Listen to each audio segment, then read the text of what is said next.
Willem Starkenburg uit Kalmesweg stiet 20 september in de finale van het Koninklijk Concertgebouwconcours. Ik zat op Google te zoeken naar concours in Nederland en toen kwam die ook naar voren en dat vond ik wel vet dat ik dan in het concertgebouw zou kunnen spelen.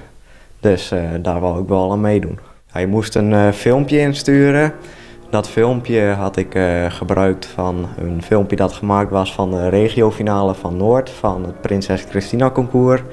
Dus ja, dat is verder niet echt een beleving of zo. Dat was gewoon dat filmpje insturen en zien of ik reactie kreeg. En ik werd toen dus gebeld. Etude opus 10 nummer 12 van Chopin had ik ingestuurd. De mem van Willem is grutsk op zijn talent. Er zit heel veel gevoel in en emotie. Dat raakt je gewoon, het raakt je echt. Het is ongekend, dat hadden we ook niet aanzien komen. Het is heel bijzonder dat hij in zo'n korte tijd zo ver is gekomen.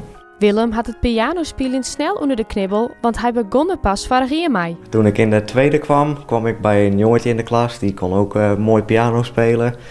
En we hadden hier ook al een piano thuis, dus toen dacht ik dat wil ik ook proberen. Mijn moeder die is heel lang kerkorganist geweest, dus misschien dat het daar toch wel wat vandaan komt. Verder zit het niet in de familie. Naast dit succes had Willem in februari de eerste prijs won tijdens het Prinses Christina Concours Noord.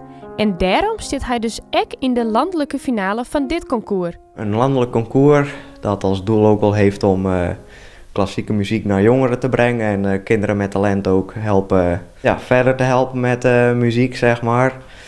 En toen zei mijn docent van dat is leuk om aan mee te doen, dus ging ik dat doen en dat ging goed.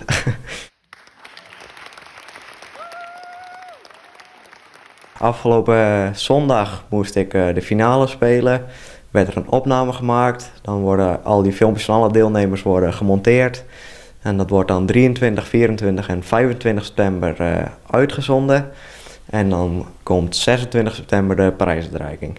De passie voor het spelen van piano zou Willem in de toekomst graag een plakje aan willen. Ik zou wel graag het conservatorium willen afronden.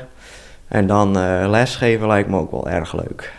En zelf op het podium piano speel je? Dat ook. Dat vind ik ook fantastisch om te doen.